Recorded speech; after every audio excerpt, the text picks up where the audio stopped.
13 तारीख को माननीय मुख्यमंत्री जी का एक प्रस्तावित कार्यक्रम फतेहपुर में है। भगवान लक्ष्मीनाथ जी के दर्शन करने के बाद एक रोड शो उनका होगा और वो रोड शो बावड़ी गेट तक एक शानदार रोड शो फतेहपुर के सभी कार्यकर्ताओं ने बैठ के तय किया है।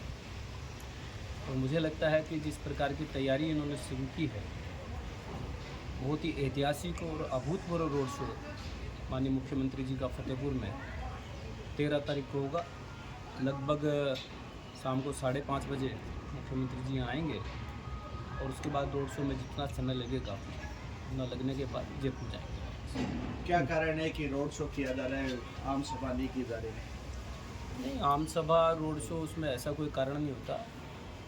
आम सभा सामान्य तौर पे आजकल पार्टी ने सोच रखा है कि जैसे हम 2-3 सभा पहले करते हुए आ रहे हैं, तो बाद में यहाँ आ रहे हैं तो सब में ये बना कि रोड शो अच्छा फतेहपुर, चूँकि अपने आप में एक ऐतिहासिक नगरी, अपने आप में एक पर्यटन की दृष्टि से अच्छी नगरी है। और यहाँ सब लोगों के बीच में, क्योंकि हर एक इवेंट का अपना एक महत्व है, चाहे आम सभा करें तो उसका अपना एक दृष्टिकोण होता है, और रोड शो करते हैं तो हम कई सारे बिंदुओं पे विचार करके रणनीति का पार्ट है। रोड शो में जिस प्रकार का पब्लिक का, जनता का इन्वॉल्वमेंट होता है, आम सभा एक अलग टाइप है। तो ये उसमें कोई ऐसा विषय नहीं है कि रोड शो क्यों, आम सभा क्यों, दोनों विषय पे सोच के काम करते हैं। रोड शो के इतने से छोटे समय में मुख्यमंत्री जी आप अपनी बात, पार्टी की बात कैसे जनता के सामने रखते हैं, जनता कैसे आपको वोट दी है? उसका भी हमने उसका बनाया है। आप जब रोड शो देखेंगे, रोड शो में आएंगे, और जब रोड शो समाप्त होगा तो आपको सारे मैसेज मिलेंगे। डायरेक्ट रूट क्या रहेगा? रूट क्या रहेगा? पता ना, लक्ष्मीनाथ जी मंदिर से लेके मुख्य बाजार होते हुए बावड़ी गेट तक रोड शो रहेगा। शेखावाटी का सट्टा बाजार पूरे देश में प्रसिद्ध है, चुनाव का बैरोमीटर होता है। जो लगातार सट्टा बाजार से खबरें पुष्ट आ रही है, उसमें कांग्रेस के प्रत्याशी की स्थिति में लगातार सुधार है। तो आप इस पर कैसे कार्य करेंगे, क्या कार्य योजना आपकी रहेगी कि आपके प्रत्याशी की स्थिति में सुधार हो? देखिए, अब मैं सट्टा बाज़ार पे तो कमेंट करूँ तो मुझे लगता नहीं उसका कोई, किसी चीज़ का कोई, सबका अपना अपना एक पैरामीटर है। मेरा पॉलिटिकल पैरामीटर ये कह रहा है कि सुरकन चौधरी जी पिछली बार जितने वोटों से नरेंद्र जी जीते थे, उससे ज़्यादा वोटों से वो लोकसभा से चुनाव जीत के जाएंगे, इसमें कोई दो राय नहीं है। और सट्टा बाज़ार में कोई अगर कर भी रहा है कोई काम इस प्रकार का, तो मैं उनको कह रहा हूँ गलत फहमी में नहीं रहे। कल को पैसे देने पड़ते हैं, सट्टा बाज़ार में हार जाता है। इसलिए मुझे नहीं लगता, नहीं, क्योंकि मैं चूँकि इसी ज़िले का रहने वाला हूँ, इस लोकसभा को जानता हूँ।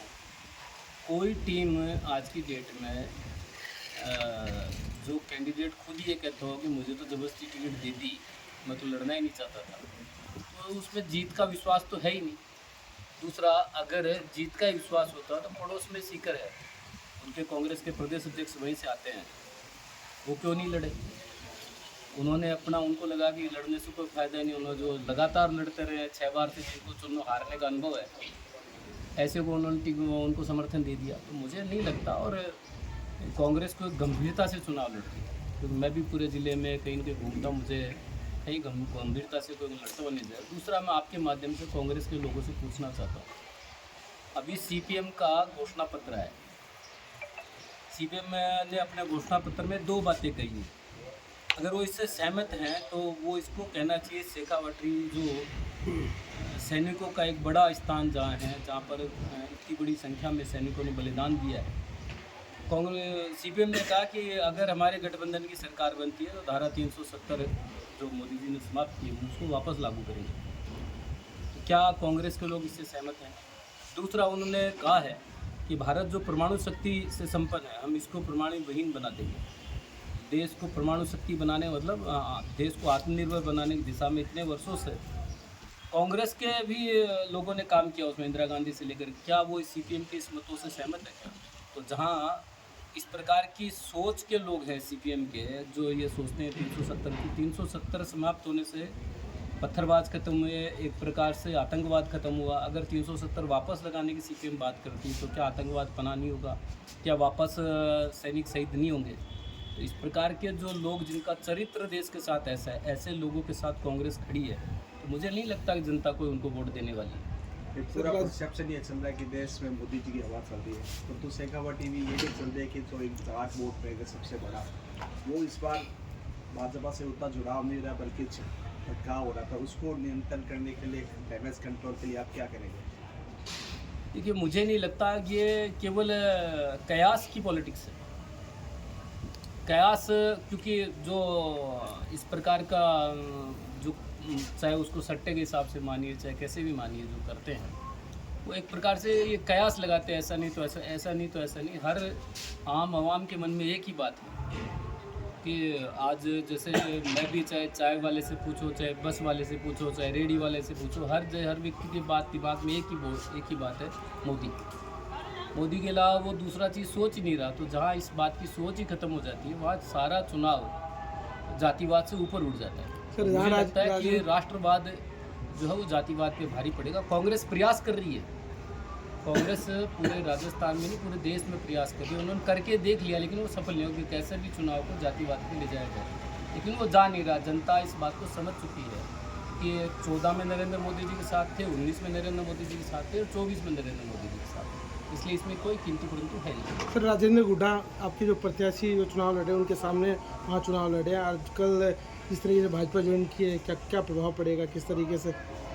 राजेंद्र हुड्डा 36 कौम का नेता है और आप सबको जानकारी है कि अभी उन्होंने भारतीय जनता पार्टी ज्वाइन नहीं की, भारतीय जनता पार्टी को समर्थन और समर्थन देना ये अपने आप में इस बात को सिद्ध करता है कि वो भारतीय जनता पार्टी के 25 के 25 लोकसभा सीट पे जाकर के भारतीय जनता पार्टी के पक्ष में प्रचार करेंगे। सर, पहले तो यहाँ पर वो लगातार विरोध कर रहे थे, आपकी पार्टी के नेता का विरोध कर रहे थे लोकसभा प्रत्याशी, अब नहीं कर रहे। अब क्या करेगा? जो बात चली गई उसको भूल जाइए। कल उन्होंने पार्टी को बड़े मंच पे आके समर्थन दिया, मैं खुद उसमें मौजूद हूँ, तो विषय खत्म हो गया। वो पार्टी के पक्ष में प्रचार करेंगे, पार्टी के काम करेंगे। सर, फतेहपुर स्वाभाविक रूप से उनके साथ गठबंधन है। सर, फतेहपुर में रोड शो के दौरान भाजपा एक साथ दिखेगी? फतेहपुर में भाजपा एक साथ दिखेगी?